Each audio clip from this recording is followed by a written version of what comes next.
Sa Biblia, bawal sambahin ang tao. Sumasalungat ba ang kasulatan sa kanyang sarili? Bakit? Kung tao itong si Jesus Christ, bakit kinakailangan sambahin siya? Oo, ang pahayag na iyon ay biblikal. Lahat ng tuhod ay luluhod kay Hesukristo. Ang katotohanan ito ay malinaw na itinuturo sa kasulatan. Filipos 2:9. Oo, si Hesukristo ay Diyos. Ito ay isang malinaw at fundamental na turo ng Biblia. Narito ang mga pangunahing kasulatan na nagpapatunay nito. Si Jesus ay tinawag na Diyos ng direkta. Juan 1:1. Sa pasimula ay ang salita, at ang salita ay kasama ng Diyos, at ang salita ay Diyos. Juan 1:14. At ang salita ay naging laman. Jesus. Juan 20:28. Sinabi ni Thomas sa kanya, "Aking Panginoon at aking Diyos." Tinanggap ni Jesus ang pagsamba na ito. Titus 2:13. Ang ating dakilang Diyos at tagapagligtas, si Hesukristo. Si Jesus ay may mga katangian ng Diyos, walang hanggan, Juan 8:58. Bago si Abraham ay ako nga. May likha, Colosas 1:16.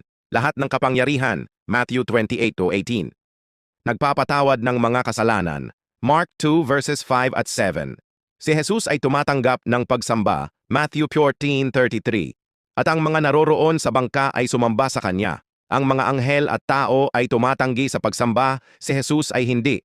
4. Tinatawag ng Ama ang anak na Diyos. Hebrews 1:8. Ngunit sa anak ay sinasabi niya, ang iyong trono, O Diyos, ay magpakailanman at magpakailanman. Si Jesus ay isa sa Ama, John 10:30. Ako at ang Ama ay iisa. Isang Diyos, Deuteronomy 6:4. Ang salita ay naging laman, John 1:14. Si Hesukristo ay Panginoon, Philippians 2:11. Sa makatuwid, ang pagsamba kay Hesukristo ay hindi idolatria. Ito ay tunay na pagsamba, dahil siya ang Diyos na nahayag sa laman, 1 Timothy 3:16.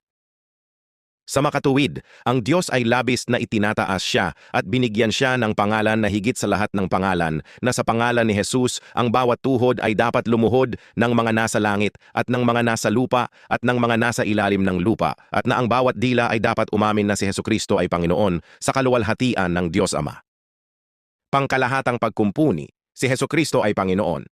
Layunin, ang kaluwalhatian ng Diyos Ama, ito rin ay tumutupad sa hula ng lumang tipan, Isaiah 45:23. Sa akin ang bawat tuhod ay yuyuko, ang bawat dila ay manunumpa. Direktang inilalapat ng bagong tipan ang banal na pahayag na ito kay Jesus, na pinatutunayan ang kanyang pagkadyos, autoridad at kapangyarihan, kahulugan. Ang ilan ay yuyuko ng may kagalakan sa pananampalataya at pagsamba ngayon. Ang iba ay yuyuko ng hindi nais sa paghuhukom.